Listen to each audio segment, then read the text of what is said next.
రెండవ దినవృత్తాంతములు 33వ అధ్యాయము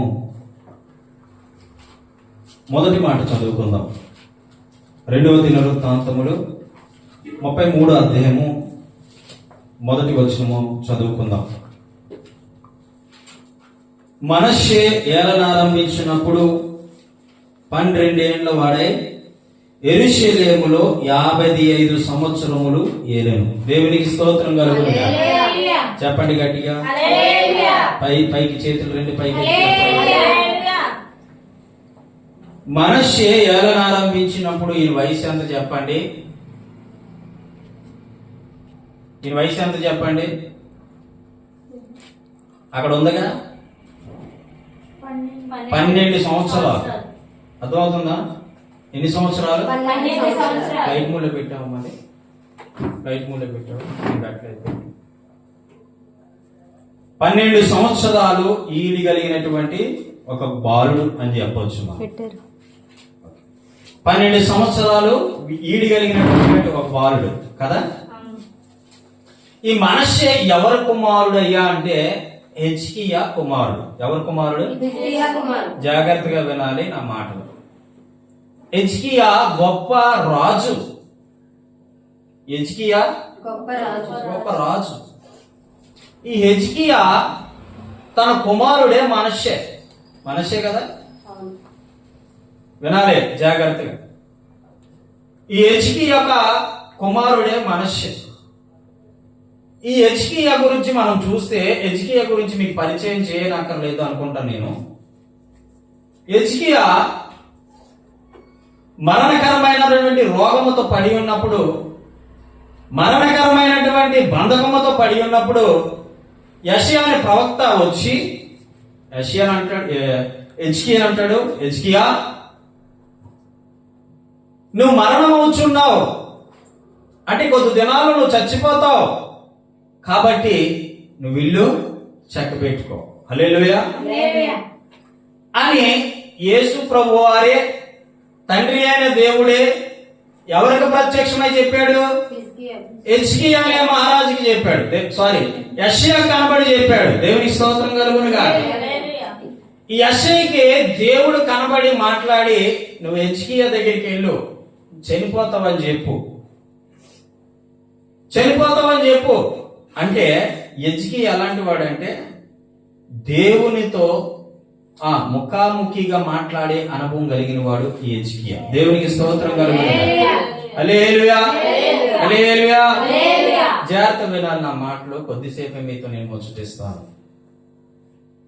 అయితే ఈ హిజ్కియా దగ్గరికి వెళ్ళి యెషయా అంటాడు, హిజ్కియా దేవుడు నాతో మాట్లాడాడు, దేవుడు నాకు చూపించాడు, దేవుడు నాతో చెప్పాడు, నువ్వు మరణం అవుతావంట, నీ ఇల్లు చక్కబెట్టుకో అంటే అప్పుడు అవునా చచ్చిపోతానా? ఒక ప్రవక్త వచ్చి చెప్పాడు అనుకోండి, అమ్మాయి ఎంత గొప్ప ప్రవక్త వచ్చి చెప్పాడంటే నేను చచ్చిపోతాను అని చెప్పి బోర్ని ఏడుస్తున్నాడా? ఏడవట్లేదు. ప్రవక్త చచ్చిపోతామని చెప్పినప్పుడు ఈయనేం చేయాలి?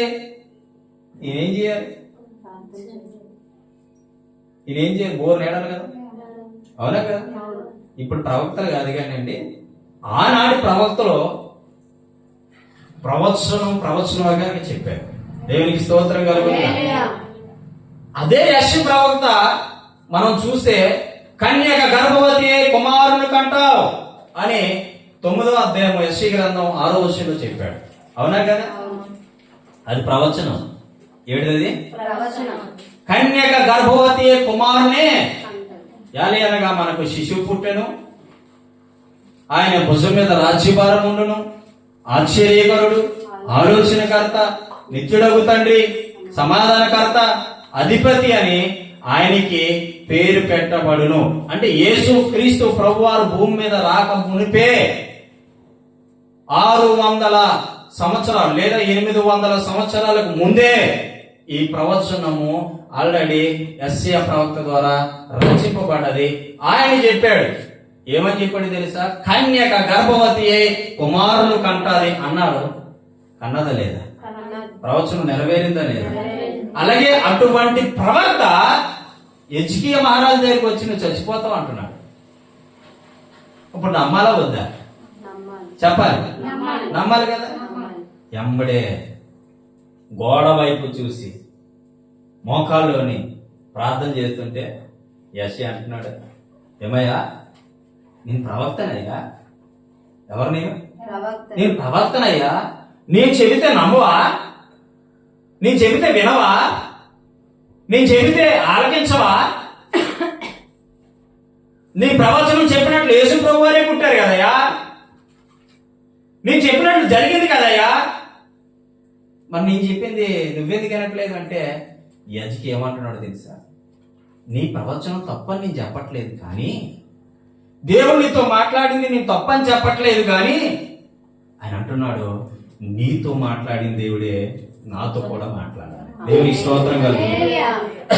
హల్లెలూయా. నీతో మాట్లాడిన దేవుడే నాతో కూడా మాట్లాడాలి అంటున్నాడు హెజ్కియా. ఇప్పుడు ఈయనకి ఏమవుతుంది చెప్పండి? వస్తుందా? ఎవరికైనా అవునా? ఇప్పుడు మీకు చెప్తాను. సీఎం దగ్గర పిఏ ఉన్నాడు అనుకోండి. సీఎం దగ్గర పిఏ ఉన్నాడు. ఆ పిఏ నువ్వు గవర్నమెంట్ జాబ్ చేస్తున్నావు అనుకోండి. నీ దగ్గరికి వచ్చి నీ ఉద్యోగం ఊడిపోయింది. ఏమైంది? నీ ఉద్యోగం ఊడిపోయింది. నువ్వు ఉద్యోగానికి ఇక వెళ్ళలేవు. నీ ఉద్యోగాన్ని ఇంకా విడిచిపెట్టే. ఎందుకంటే సీఎంఏ చెప్పాడు నాతో, ఏమని? ఉద్యోగం పోద్దని. కాబట్టి నీ ఉద్యోగాన్ని నేను తీసేస్తున్నానంటే అప్పుడు ఆయన ఏమంటాడు తెలుసా? నేను వెళ్ళి సీఎం అడుక్కుంటున్నా అంటాడు. ఏమంటాడా?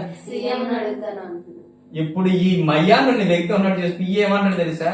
ఒరే నాయనా, నేను చెబితేనే ఆయన నోటంటే నాకు చెప్పాడు, నేను చెబితే మళ్ళా అక్కడికి వెళ్ళి నువ్వు అడుగుతావా? ఎంత కోపం తెచ్చుకుంటాడండి ప్రవక్త. మరి ఈయన కూడా అలాగే అంటున్నారు. ఏమని? నీకు చెప్పాడు. ఎవరో చెప్పాలి.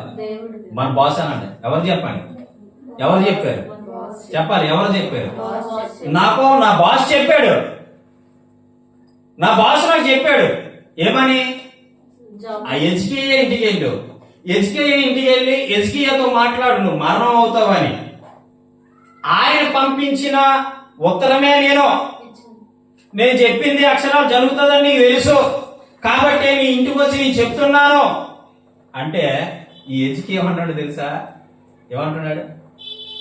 నీకు చెప్పిన బాస్ నాకు కూడా చెప్పాలి. దేవునికి మహిమ కలుగును. మన బాస్ ఎవరు చెప్పాలి? మన బాస్ ఎవరు? మన బాస్ ఎవరు? మన బాస్ యేసయ్య. హల్లెలూయా. నీకు చెప్పిన బాస్ నాకు కూడా చెప్పాలి అంటే ఒళ్ళు మండిపోతుంది మన ఎస్ఐ గారికి. ఇప్పుడు ఇక్కడ పిఏకి మండిపోయినట్టు ఆయన కూడా మండిపోతుంది. అప్పుడు అనుకున్నాడు ఈయన ఎస్ఐ ఏమనుకున్నాడు తెలుసా? నేను దేవుని ముఖ స్వరూపాన్ని చూసి దేవుని ఆత్మలో వర్ధిల్లి దేవుని కృపను పొందుకొని ఈ ప్రవచనం చెబితే వీడేంటి నన్ను తక్కువ చూపు చూస్తున్నాడు, వీడేంటి నన్ను తక్కువగా అనుకుంటున్నాడు, వీడేంటి నన్ను తక్కువగా ఊహించుకుంటున్నాడు అని నలిగిపోతున్నాడు ఎస్ఐ. హల్లెలూయా. నలిగిపోతున్నాడు తనలో తాను. కానీ హెజ్కియా ఏమంటాడు తెలుసా? హెజ్కియా ఏమంటాడు తెలుసా? నేను వీళ్ళు వాళ్ళ మాటలు వినను. ఆమె చెప్పాలి. నేను ఎవరి మాట వినను. నేను మాట వినాల్సింది ఎవరిదే? చెప్పాలి. మన బాస్. హల్లెలూయా. చెప్పాలి. మన బాస్ అని గుర్తుపెట్టుకోవాలి మీరు. ఓకే, ఇప్పుడు చెప్తాం. నేను మాట్లాడాల్సింది ఎవరితోనే? ఎవరితోనే? బాస్తో మాట్లాడాలి. కాబట్టి నేను నా బాస్ దగ్గరికి వెళ్ళి అడుగుతాను. దేవునికి స్తోత్రం కలుగును. హల్లెలూయా. హల్లెలూయా. ఎన్నడూ వెళ్ళిపోయాడు. గోడ వైపు తిరిగి చూసి యెషయా అనుకున్నాడు, సరే నీకు ఒక టైం వచ్చింది కదా, నాకు ఒక టైం వస్తుంది అనుకోని యెషయా వెళ్ళిపోయాడు. వెళ్ళిపోతూ ఉంటే ఎంబడే ఈ బాస్ తో మాట్లాడడం మొదలు పెట్టాడు. చప్పట్లు కొట్టండి ఒకసారి. ఈ బాస్ తో ప్రార్థన కాదు, బాస్ తో ఏమని మాట్లాడడం మొదలు పెట్టాడు. దేవునికి స్తోత్రం కలిగి వెంబడే బాస్ నోరు తెరిచాడు. హిజ్కియా, హిజ్కియా, హిజ్కియా, నువ్వు మరణం అవ్వు, 15 సంవత్సరాల ఆయుష్ నీకు నేను ఇస్తున్నా. దేవునికి స్తోత్రం కలుగునుగా. హల్లెలూయా అని డైరెక్టర్ గా చెప్పాడా? ఈ కోపడి పోతాడు చూసుకో. ఎస్ ఏమనుకుంటున్నావు? నా మాట ఏంటో, నా మాట వినకపోతే అంతే అనిసుకొని వెళ్ళిపోతున్నాడు. వెళ్ళిపోతున్న ఎస్ అని మళ్ళీ దేవుడు దర్శించి అంటాడు, మళ్ళా ఎస్కి ఇంటికి వెళ్ళాడు. అంటే ఆయనేమనుకున్నాడు మరి? తిన్నగా వచ్చి మళ్ళీ అంటున్నాడు, నువ్వు చేసే ప్రార్థన, నువ్వు చేసేటువంటి విజ్ఞాపన, నువ్వు చేసేటువంటి ఆ విజ్ఞాపన ఏదైతే ఉందో అది నా ప్రభు విన్నాడు. 15 సంవత్సరాలు నీకు ఆయుష్ ఇవ్వబోతున్నాడు. చెప్పండి. దేవునికి స్తోత్రం కలుగును. హల్లెలూయా, హల్లెలూయా, హల్లెలూయా. ఎంబడే ఎప్పుడు? వెంటనే అనుకుందాం. వెంటనే ఏమైందో తెలుసా? 15 సంవత్సరాల ఆయుష్ వచ్చింది. హల్లెలూయా, హల్లెలూయా, హల్లెలూయా, హల్లెలూయా. చెప్తామా? అంటే ఈ బాస్ చెప్పింది ఎవరితోని? ఈ బాస్ ఎవరితో మాట్లాడగలడు? నీతో మాట్లాడగలడు, నీతో మాట్లాడగలడు, నాతో మాట్లాడగలడు, నీతో మాట్లాడగలడు. ప్రవక్తలతోనే మాట్లాడుతాడు బాస్ అని అనుకుంటారు చాలా. ప్రవక్తలతో మాట్లాడతాడా? సేవకులతోనే మాట్లాడతాడు అనుకుంటారు చాలా మంది. సేవకులతోనే మాట్లాడతాడా? ఎవరితోనైనా మాట్లాడతాడు. దేవునికి స్తోత్రం. హల్లెలూయా, హల్లెలూయా, హల్లెలూయా. ఎవరితోనైనా మాట్లాడగలుగుతాడు, ఎవరితోనైనా మాట్లాడగలడు. మనం అయితే ఏం చేస్తాం చెప్పండి? నువ్వు చచ్చిపోతావు అనగానే గొగ్గోలు పెట్టేసి ఏడు చచ్చిపోతున్నాడు బాబో, నేను చచ్చిపోతున్నాడు, నేను చచ్చిపోతున్నాడు బాబో, నేను చచ్చిపోతున్నట్టు అని చెప్పేసి గొగ్గోలు పెట్టేస్తాం. కానీ హిజ్కియా ఎందుకు అలా మొరపెట్టాడో తెలుసా? ఇక్కడ సత్యం తెలుసుకోవాలి. ఎందుకు మొరపెట్టాడో మీకు అర్థం అవ్వలేదు, చెప్తా.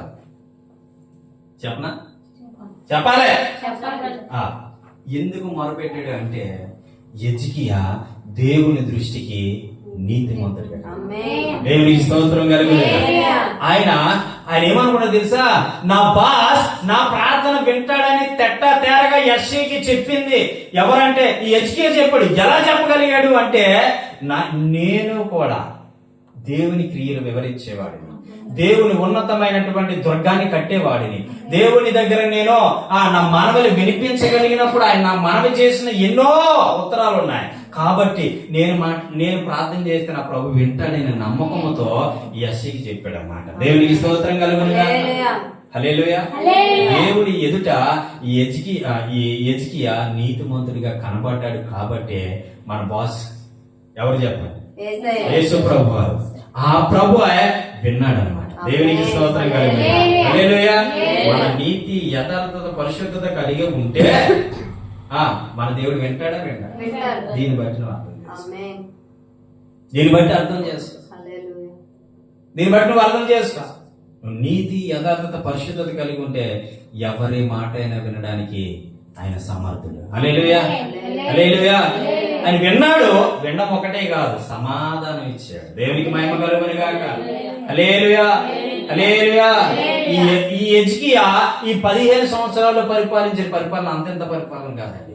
ఈ హిజ్కియా కుమారుడే మనం ఈ రోజు చెప్పుకుంటున్న మనషే. ఈయన ఏం చేశాడో తెలుసా? హిజ్కియా మహారాజు ఈయన కడుపును పుట్టినాడే మనషే. ఈ మనసు ఏం చేశాడో తెలుసా? హిజ్కియా కట్టినటువంటి ఆ బలిపీఠాలన్నింటినీ, ఏ బలిపీఠాలే? ప్రార్థనా బలిపీఠాలన్నీ కూల్చేశాడు. కూల్చేసి వాళ్ళ దగ్గర ఎలా నడిచాడో తెలుసండి. మనం చదువుకుందాం 33వ అధ్యాయం 1 నుంచి 10 వచనాలు ఒకసారి చదవండి. మనిషి ఏలనారంభించిన 12 ఏళ్ల వాడే యెరూషలేములో 55 సంవత్సరములు ఏలాడు. ఎన్ని సంవత్సరాలు ఏలాడట? 55 సంవత్సరాలు ఏలాడు. అతడు ఇశ్రాయేలీయుల ఎదుట నుండి యెహోవా వెళ్ళగొట్టిన అన్యజనులు చేసిన ఏ క్రియలను అనుసరించి యెహోవా దృష్టికి చెడు నడత నడిచెను. చూసావా? ఏ నడత నడిచాడు చెప్పమంటావా? హిజ్కియా ఏమో భక్తిపరుడు, హిజ్కియా ఏమో ప్రార్థనాపరుడు, కానీ తన కొడుకు వచ్చేసరికి ఎలా తయారైపోయాడు? చెడు నడక నడిచేవారుగా తయారైపోయాడు. మనం మంచిగా ఉంటే సరిపోదండి. మనం మంచిగా ఉంటే మన పిల్లలు కూడా మంచిగా ఉండాలని పెంచాలి. దేవునికి స్తోత్రం కలుగునుగాక. కానీ ఎంత పెంచినా సరే ఈ ఎజ్కియా మహారాజు మంచి నీతిపరుడే, అలాగే నీతిగా ఉన్నాడు. కానీ తన కుమారుడు పాడైపోవడానికి గల కారణం ఏంటంటే అక్కడ చెప్తున్నది, ఆ దేవుని ప్రజలను, ఆ దేవుని యొక్క అన్ని జనులు దేవుడు వెలగొడితే మళ్ళా అక్కడికి ఈ మనష్య వచ్చి ఏం చేశాడు తెలుసా? ఆయన దృష్టికి చెడు నడత నడిచాడు. దేవునికి ఆ మంచి కార్యాలు కాకుండా చెడు కార్యాల ప్రకారంగా నడిచాడు ఈ మనష్య. దానివల్లే ఈ మనష్య పాపానికి, శాపానికి, కీడికి గురైపోయాడు. ఈజీగా మీకు అర్థమవడం చెప్తాను.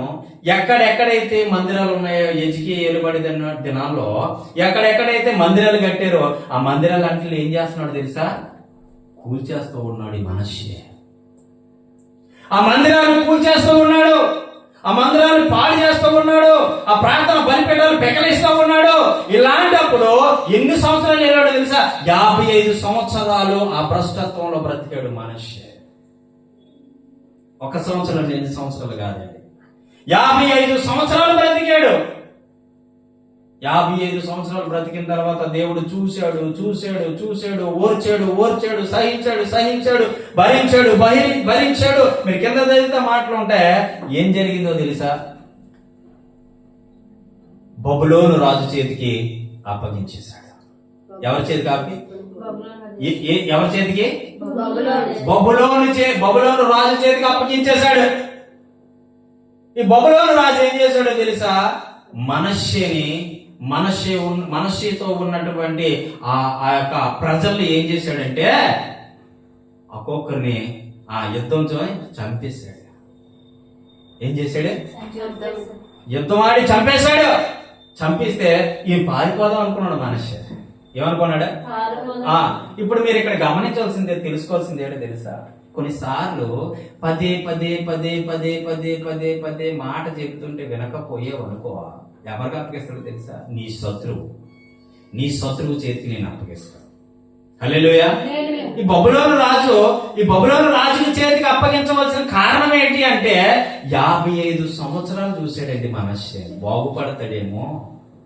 ఎన్ని సంవత్సరాలు వినాలి? ఎన్ని సంవత్సరాలు? 55 సంవత్సరాలు ఓర్చాడు ప్రభు.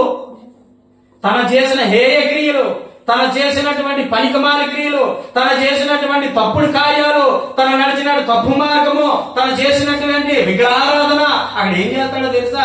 దేవుని మందిరాలు ఎక్కడైనా ఉన్నాయో అక్కడ కూల్చేసి విగ్రహ బొమ్మలు కడతాడు. అయినా దేవుడు సహించాడు, అయినా దేవుడు భరించాడు, అయినా దేవుడు ఊరుకున్నాడు. ఎన్ని సంవత్సరాలు తెలుసా? 55 సంవత్సరాలు.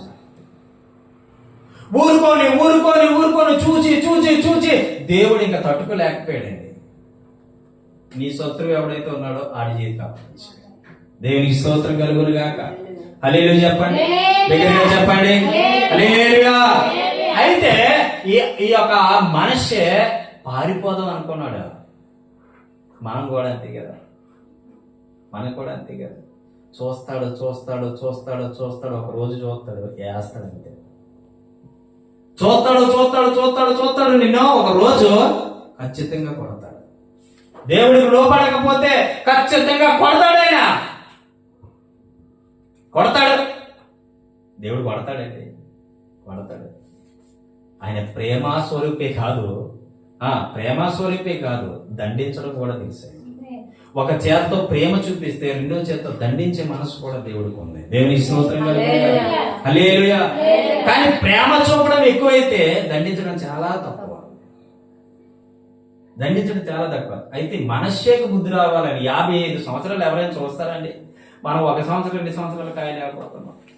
పెళ్లి చేసుకుని ఎన్ని సంవత్సరాలు అమ్మని? 15. నీ పెళ్లి చేసుకుని ఎన్ని సంవత్సరాలు? 19 సంవత్సరాలు. ఈ 19 సంవత్సరాలు మన భర్త మనం ఏమంటాం? భరించలేకపోతున్నాం అండి. ఇబ్బందులు పాలైపోతుందండి. మందిరానికి వెళ్ళమండు, ప్రార్థన వద్దంటాడు, ప్రార్థన చేయడానికి వెళ్ళొద్దంటాడు, నువ్వు ఇంటికాడే ఉండంటాడు, అనుమానం కడతాడు, ఇబ్బందులు పెడతాడు, ఎన్నో బాధలు పడుతున్నాడు. ఇలాంటి వాడు ఉంటే ఏంటి, లేకపోతే ఏంటి? నేను ఎన్నో సంవత్సరాల నుంచి బాధపడుతున్నాను, అనే కదా బాధపడుతున్నా. కానీ ఒక రోజు ఉంది, ఆమె చెప్పు, ఒక రోజు ఉంది. మనశ్శేకి బుద్ధి చెప్పిన దేవుడు మీ వాళ్ళకి కూడా బుద్ధి చెప్తాడు. ఆమె చెప్పండి. హల్లెలూయా, హల్లెలూయా. బుద్ధి చెప్పాడు మనశ్శేకి. 55 సంవత్సరాలు ఓపిక పట్టాడండి దేవుడు. ఎన్ని, 1-2 కాదు, 10 సంవత్సరాలు, 20 సంవత్సరాలు కాదు, 30 సంవత్సరాలు, 40 సంవత్సరాలు కాదు. ఎన్ని సంవత్సరాలు ఓపిక పెట్టాడు? 55 సంవత్సరాలు. ఎవరైనా ఓపిక పడతారండి? మందిరాలు కూల్చేస్తే ఓపిక పడతారా? మందిరాలు పాడు చేస్తే ఓపిక పడతాడా? దేవుని బిడ్డలు పాడు చేస్తే ఓపిక పడతాడా? దేవుని ప్రజలు ఇబ్బంది పెడితే ఓపిక పడతాడా? ఈ రోజు సమాజం ఎలా తయారైపోయిందంటే దేవుని పిల్లలని ఆటంకము, దేవుని పిల్లల్ని పాడు చేస్తున్నారు, దేవుడి మందిరాలు కూల్చేస్తున్నారు, దేవుని మందిరాలు చాలా చల్లచల్ల చేస్తున్నారు. ఇలాంటి వాళ్ళందరికీ మనశ్శేకి బుద్ధి చెప్పినట్లుగా దేవుడు ఒక రోజు బుద్ధి చెప్పబోతాడు. దేవునికి స్తోత్రం కలుగును. హల్లెలూయా, హల్లెలూయా.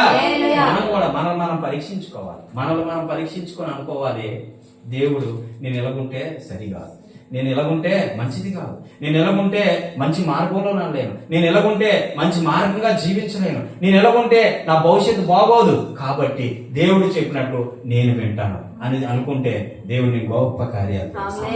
దేవునికి స్తోత్రం కలుగును. దేవునికి విరోధంగా రూపించబడిన ఏ ఆయుధమునో వరదలదు అంతే. దేవునికి వ్యతిరేకంగా పనిచేసింది ఏది కూడా వర్ధిల్లదు. ఎందుకో తెలుసా? దేవుడు అంటే అసాధారణమైన వ్యక్తి కాదు, గొప్ప వ్యక్తి ఆయన. హల్లెలూయా. వ్యక్తి కాదైనా ఒక శక్తి. ఆమె చెప్పు. హల్లెలూయా. మనం మార్చుకోవాలి, కొన్నిసార్లు మనల్ని మనం మార్చుకోవాలి, మనం తగ్గించుకోవాలి, మనల్ని మనం దీవించబడాలంటే, ఆశీర్వదించబడాలంటే చాలా మంది చెప్తారు మనల్ని మనం తగ్గించుకోవాలి. దీవెన కొరకే, ఆశీర్వాదం కొరకే, గొప్ప చేయబడటం కొరకే ప్రతి విషయంలో మనం తగ్గి ఉండడం చాలా మంచిది. అలాగే మనశ్శే ఎక్కడ తగ్గలే, మనశ్శే ఎక్కడ తగ్గలేదు. ఎంబడి బబులోను రాజు చేతికి అప్పగించాడు. బబులోను రాజు ఏం చేశాడు తెలుసా? పట్టుకొని కాళ్ళకి చేతులకి సంఖ్యలు వేసేసి, చూడండి ఆ వచనం చూపిస్తాను మీకు. యెహోవా మనష్షేకు అతని జనులకును వర్తమానములు పంపినను వారు చెవియొగ్గకపోయిరి. చూడండి ఇక్కడ ఒకటి జరిగింది. ఈ మనష్షే బబులోను రాజు చేతికి అప్పగింపబడక ముందు ఏం జరిగింది? 10వ వచనంలో, మనష్షేని అతని జనులకు వర్తమానములు పంపినను వారు చెవియొగ్గకపోరు. మనష్షే, నువ్వు చేస్తున్నది చాలా తప్పు, నువ్వు చేస్తున్నది చాలా తప్పు. హెచ్చరిస్తున్నాడు. నువ్వు చేసింది పద్ధతి కాదు, నువ్వు మాట్లాడుతున్న మాటలు మంచివి కాదు, నువ్వు చేస్తున్న పనులు మంచివి కాదు, నువ్వు చేస్తున్నటువంటి ఆ యొక్క ఆలోచన విధానం మంచిది కాదు, నువ్వు చేస్తున్నటువంటి ఆ పద్ధతులు, ఆ పాడి బ్రతుకు మంచిది కాదు అని 10 విధాలుగా దేవుడు హెచ్చరిస్తూనే ఉన్నాడు. ఎవరిని? హల్లెలూయా, హల్లెలూయా. ఈ రాజుని హెచ్చరిస్తూ ఉన్నాడు, మనష్షే అనే రాజుని హెచ్చరిస్తూ ఉన్నాడు. మనష్షే, నువ్వు యెహోవా దృష్టికి పాపము నడుస్తూ ఉన్నావు, నువ్వు శాపము నడుస్తూ ఉన్నావు, నువ్వు దరిద్రం కలిగిన జీవిస్తున్నావు, కాబట్టి నువ్వు చేసి చాలా తప్పని 1కి 10 సార్లు హెచ్చరికలు వచ్చాయి. కానీ మనష్షే, ఎవరా నాకు చెప్పింది? ఎవరు నాకు చెప్పింది? ఎందుకు చెప్తున్నారు మాకు? మేము వినాం అంతే. కొంతమంది చూడండి, ఎంత చెప్పినా సరే నేను విన్నా అంటే విన్నా. రచన ఇటు చూడు, నేను వినను. ఎందుకు వినాలి? అదేంటి తెలుసా? నేను విన్ను అన్నట్టు వచ్చిందంటే ఏంటంటే గర్వము. ఏం చెప్పండి? అది గర్వము. గర్వము. నేను విన్నో అనుకోవడానికి వచ్చిందంటే అది గర్వము. ఆ గర్వం వల్ల బిడా కాసుకోవాలి, నాశనం ఉంది నీకు. ఆ గర్వం, మనశ్శేకి ఆ గర్వం వచ్చింది, వెంటనే నాశనానికి గురైపోయాడు. బబులోను చేతికి అప్పగింపబడ్డాడు. బబులోను రాజు ఏం చేశాడు తెలుసా? కాళ్ళు సంఖ్యలు కట్టేసి, ఆ చేతులకు సంఖ్యలు కట్టేసి ఏం చేశాడో తెలుసా? చదవండి అక్కడ నుంచి. అతడు శ్రమలో ఉన్నప్పుడు తన దేవుడైన యెహోవాను బతిమాలుకొని తన పితరుల దేవుడు 11 వచ్చి చదువుతున్నాను. కాబట్టి యెహోవా అష్షూరు రాజు యొక్క సైన్యాధిపతులను ఆ. వారి మీదికి రప్పించెను. ఆ. మనిషే ఆ. తప్పించుకొని పోకుండా ఆ. వారు అతన్ని పట్టుకొని ఆ. గొలుసులతో బంధించి అతని బబులోనునకు తీసుకొని పోయి అతడు శ్రమలో ఉన్నప్పుడు ఆ. తన దేవుడైన యెహోవాను బతిమాలుకొని ఆ. తన పితరుల దేవుని సన్నిధిని ఆ. తను తాను బహుగా తగ్గించుకొని ఎప్పుడు తగ్గించుకుంటా చెప్పండి. సంఖ్యలతో కట్టేసి మరి ఇన్ని సంవత్సరాలు నువ్వేం చేసావు? మాకు విరోధంగా జీవించావా, నిన్ను ఈ భూమి మీద ఉండకూడదురా అని చెప్పాడు. కానీ 10 సార్లు హెచ్చరించాడు దేవుడు. విన్నాడా? ఏమన్నాడు? నాకు తెలుసులే అని గర్వపడ్డాడు. నాశనం వచ్చేసిన రోజు ఏమంటున్నాడు తెలుసా? ప్రభువా, నీవు కనికరించకపోతే నన్ను ఎవరు కనికరిస్తారయ్యా అని అప్పుడు తగ్గించుకున్నాడు. కొంతమంది చూడండి, ఎప్పుడు తగ్గించుకుంటారు? ప్రార్థన ఎప్పుడు చేస్తారు చెప్పండి. ప్రార్థన ఎప్పుడు చేస్తారు? శ్రమలు, కష్టాలు, బాధలు మీదకి వచ్చినాడు. అయ్యా, నన్ను నేను తగ్గించుకుంటున్నాడు, నన్ను ఒక్కసారి దర్శించేయి. ఎప్పుడు అంత కాలిపోయింది. ఏమి ముందు హెచ్చరించాడే, ముందు చెప్పాడే, ముందు మాట్లాడాడే. అమ్మా, రుచి, కన్నా, నాన్న, చిన్న, అమ్మా, అమ్మలారా, అక్కలారా, చెల్లిలారా అని బ్రతిమలాడి మంచి సువార్త చెబుతుంటే, మంచి మాటలు చెప్తూ నాకు వద్దు అన్నావుగా. ఇప్పుడు అంతా కాలిపోయిన తర్వాత ఏమంటున్నా? నేను తగ్గించుకుంటున్నాను. ముందు తగ్గించుకుంటే ఏమైంది? దేవుడు స్పష్టంగా నీతో మాట్లాడినే, దేవుడు నేను దర్శించినే, దేవుడు ఈ అపాయం రాకుండా కాపాడును కదా, దేవుడు ఈ యొక్క ఇబ్బంది రాకుండా నేను కాపాడును కదా. దేవునికి మహిమ కలుగును కదా. హల్లెలూయా. ఈ మనస్సే తెలియక చేశాడు. ఏం చేశాడు? తెలిసే చేశాడు. ఒక విధంగా చెప్పాలంటే ఎందుకు తెలుసా? ఎజ్కియా దేవుని మందిరాలు కట్టాడు, బలిపీఠాలు కట్టాడు, అవన్నీ కూల్చేమని దేవుడు ఏం చెప్పాడు? కానీ మనస్సే ఒక గర్వం ఎలాగొని చూడండి. ఆ విగ్రహాలు పెడదాం, మనం ఆలీలు మాట్లాడి విగ్రహాలు పెడదాం, విగ్రహాలు పెట్టి బలిపీఠాలు తీసివేసేద్దాం అండి. దేవుని మందిరాలు కూల్చి పారేసాడు. అలాంటి మనస్సేకి హఠాత్తుగా వచ్చేసరికి చూడండి, 55 సంవత్సరాలు దేవుణ్ణి ఇబ్బంది పెట్టినా కానీ దేవుడి దగ్గర లోబడి తగ్గించుకొని ప్రార్థన చేసేసరికి దేవుడు అట్ట మనస్సే మానవేనాడు. చప్పట్లు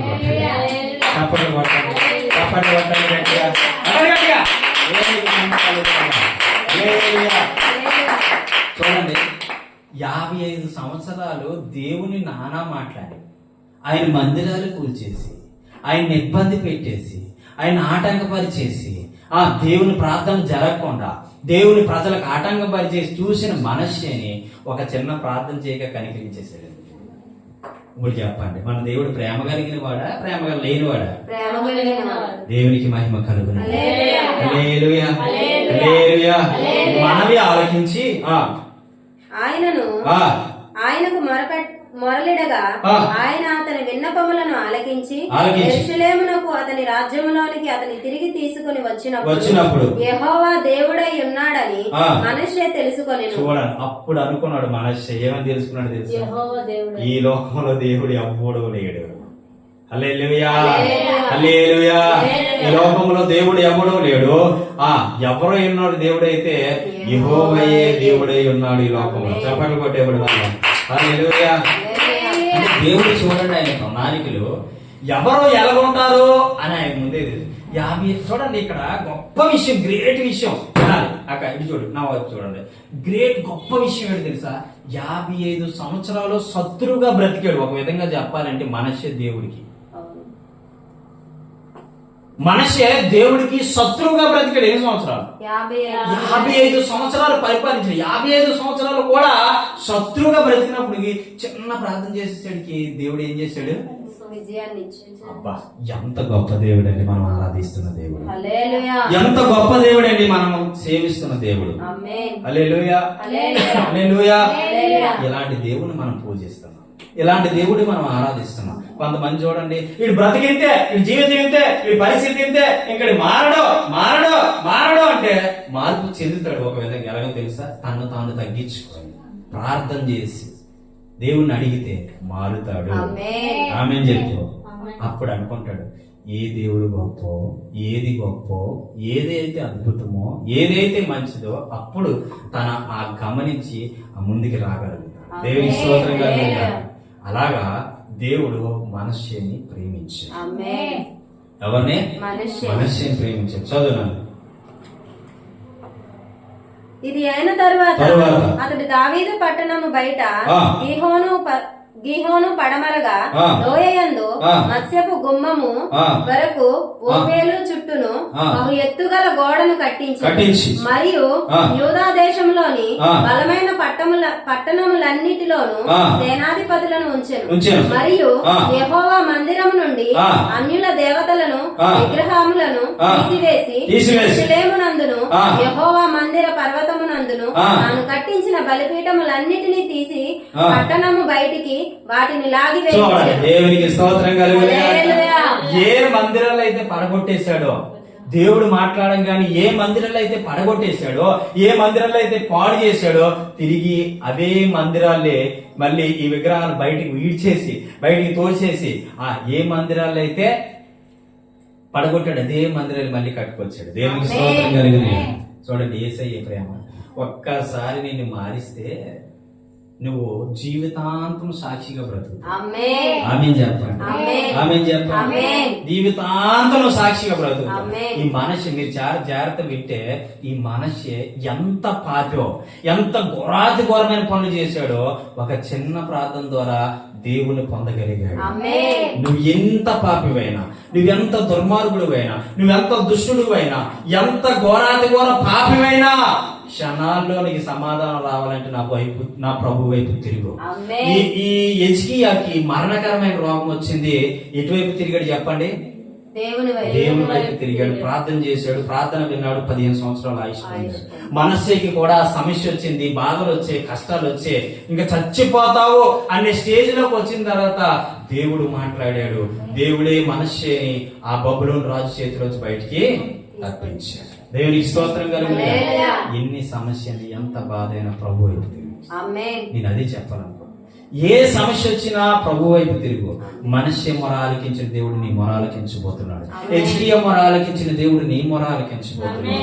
ఆ మనిషే హిజ్కియా నీకంటే గొప్పలేం కాదు, భక్తి పరులే గాని నీకంటే గొప్పలేం కాదు.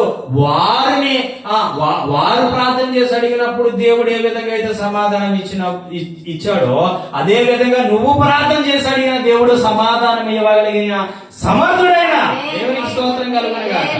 ఆ మనిషి మొరపెట్టినట్టు మొరపెడతావా? తగ్గించుకొని మొరపెట్టాడు. ఎలా మొరపెట్టాడు? అది నేర్చుకుంటే, తగ్గింపు స్వభావం ఉంటే, తగ్గింపు నీలో ఉంటే దేవుడు ఖచ్చితంగా నీ మొర ఆలకించి నిన్ను దర్శించే దేవుడు, నీతో మాట్లాడే దేవుడు, నీతో ముచ్చటించే దేవుడు. అసాధారణమైన ఏదో వస్తువు కదా ఆయన, ఏదో ఇంట్లో వాడుకున్నటువంటి ఒక పాత్ర కదా ఆయన. మన దేవుడు సజీవుడైన దేవుడు. ఇంకా బ్రతికి ఉన్నామంటే కేవలము నీ కృపా, ఇంకా సేవలో ఉన్నానంటే కేవలము నీ కృపా. అవునా కదా? ఆయన కృప కాబట్టి ఇంకా బ్రతికున్నాం మనం. ఆ బ్రతికే ఉండి మనం బ్రతికున్న దేవుణ్ణి ఆరాధిస్తూ ఉన్నాం. దేవునికి స్తోత్రం కలుగునుగాక. ఇప్పుడు చెప్పండి, మన మొర కరెక్ట్ గా చక్కగా గొప్పదైతే దేవుడు మాట్లాడు. దేవుడు మన ప్రార్థన ఆలకించాలంటే మనల్ని మనం తగ్గించుకునే స్వభావం కనుకుంటే నీ ప్రార్థన క్షణాల్లో వింటాడు ఆయన. నీ ప్రార్థన క్షణాల్లో వినడమే కాదు, నీ జీవితాన్ని ఒక గొప్ప విధంగా, గొప్ప ఆదరణకరంగా, ఆ ఆధారంగా దేవుడు నిన్ను, నీ కుటుంబాన్ని నిలబెడతాడు. ప్రార్థన చేయాల్సింది నీ వంతు అయితే ప్రార్థన ఆలకించి ప్రతిఫలం ఇచ్చేది ఆయన. దేవుని స్తోత్రం కలుగునుగాక. హిజ్కియా మొర ఆలకించాడు దేవుడు, మనష్షే మొర ఆలకించాడు. మరి నీ మొర వినడా? నీ ప్రార్థన వినడా? మరి ఎందుకు ప్రార్థించట్లే? ఎందుకు మొర పెట్టట్లే? కష్టాల్లో కూరుకుపోయినప్పుడు, శ్రమంలో కూరుకుపోయినప్పుడు, ఇబ్బందులు కూరుకుపోయినప్పుడు నా బ్రతికింతే, నా జీవితం ఇంతే, నా పరిస్థితి ఇంతే, నా బ్రతుకు మారలేదు, నా జీవితం మారలేదు, నా కష్టం మారలేదు, నేను అంత ఏం ప్రార్థన చేసామన్నా? ప్రభా నన్ను జ్ఞాపకం చేసుకోయ్యా అని మొరపెట్టాను. నేను మొరపెట్టాం మందిరంలో. ఆ మొర దేవుడు వినలేదనుకుంటున్నాను, వింటున్నాడు. దేవునికి స్తోత్రం కలుగునుగాక. హల్లెలూయా. అందుకే ఆయన ఏదైనా చేయగలిగిన ఆమేన్. ఏదైనా చేయగలడు. చేయగలిగిన దేవుడు ఆయన. ఏదైనా చేయగలడు. మనం లోబడి తగ్గించుకొని దేవుని ఎదుట భయము భక్తి కలిగి జీవించి మనషే వలె మొరపెడితే దేవుడు అద్భుతమైన కార్యాలు చేసే దేవుడు. దేవుని స్తోత్రం కలుగునుగా. దేవుడి స్తోత్రం కలుగునుగా. కాబట్టి మళ్ళీ మనషేని యథావిధిగా దేవుడు అద్భుతంగా పరిపాలించే విధంగా దేవుడు చేశాడు. కాబట్టి మనం మొరపెట్టాలి. మన కుటుంబంలో మనం మొరపెడితే ఆ మొర విని దేవుడు అద్భుతమైన సమాధానం ఇచ్చింది. ఆశ్చర్యకరమైన సమాధానం ఇచ్చింది. ఎవరైనా నీకు ప్రవక్త వచ్చి ప్రవచించి నీ జీవితం ఎలాగుంది, నీ బ్రతుకు ఎలాగుంది, నీ పరిస్థితి మార్చుకో, నీ బ్రతుకు మార్చుకో, ఇగో నీకు అపాయం వస్తుంది, నీ కీడు వస్తుంది, నీ ఇబ్బంది కలుగుతుంది అన్నప్పుడు ఏం చేయాలో తెలుసా నువ్వు?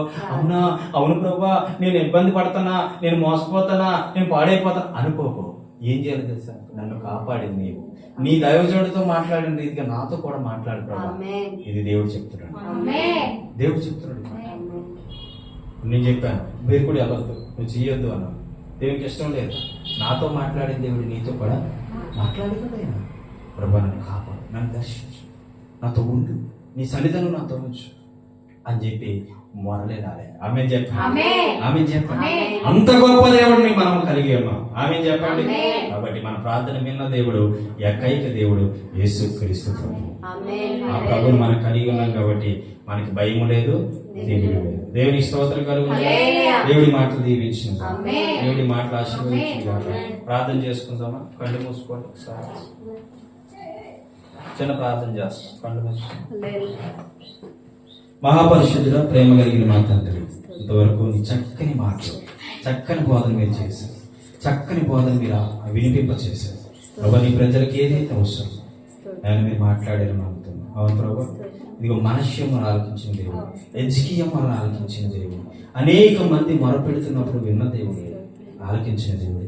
మా మొర అప్పుడు ఆలకిస్తారని నమ్ముతూ స్తుతిస్తున్నాం ప్రభు. మనుష్య అనేకమైన కష్టాలు కూలిపోయాం, బాధలు కూలిపోయాం, సమస్యలు కూలిపోయాం, ఇబ్బందులు కూలిపోయాం, వేదనలో ఉన్నాం, శోధనలో ఉన్నాం. మమ్మల్ని తప్పించే నాదుడు ఎవడూ లేడు, మమ్మల్ని ఆదుకునే నాదుడు ఎవడూ లేడు, మమ్మల్ని ప్రేమించే ఎవడూ లేడు. కాబట్టి ప్రభా నిన్ను ఆశ్రయిస్తున్నామయ్యా. మా దగ్గరికి రండి ప్రభా, మమ్మల్ని దర్శించండి అయ్యా, మమ్మల్ని ఆదుకోండి ప్రభా. నాయన మిమ్మల్ని మేము ఆశ్రయిస్తున్నాం. రండి ప్రభా, రండి అయ్యా, మమ్మల్ని దర్శించండి. మొర అగో నాయన నన్ను నేను తగ్గించుకొని మొరపెట్టాలన్నా మమ్మల్ని మేము తగ్గించుకొని ప్రభా ఈ ఎదుట పాద సన్నిధిలో అయా సాగిలి పడుతూ ఉన్నాం. రండి మమ్మల్ని వినండి, మమ్మల్ని తప్పించండి, మమ్మల్ని విడిపించండి, మమ్మల్ని తప్పించి నడిపించి మహిమనందమని ప్రభు కృతజ్ఞతాస్తుతులు చెల్లించుకోండి. ఇదిగో ప్రభా, ఎంతమంది అయితే ఈ వాక్యం వింటున్నారో, ఎంతమంది అయితే నాయన ఈ వాక్యాన్ని బట్టి బలపడుతున్నారో వారందరినీ నాయన తండ్రి మనష్య వలె అద్భుతకరంగా, ఆయన హిజ్కియా వలె అద్భుతకరంగా నీ సేవలో నడిచే కృప దయచేయండి, నడిపించమని యేసయ్య నామం పేరట ప్రార్థిస్తున్నాను తండ్రి. ఆమేన్.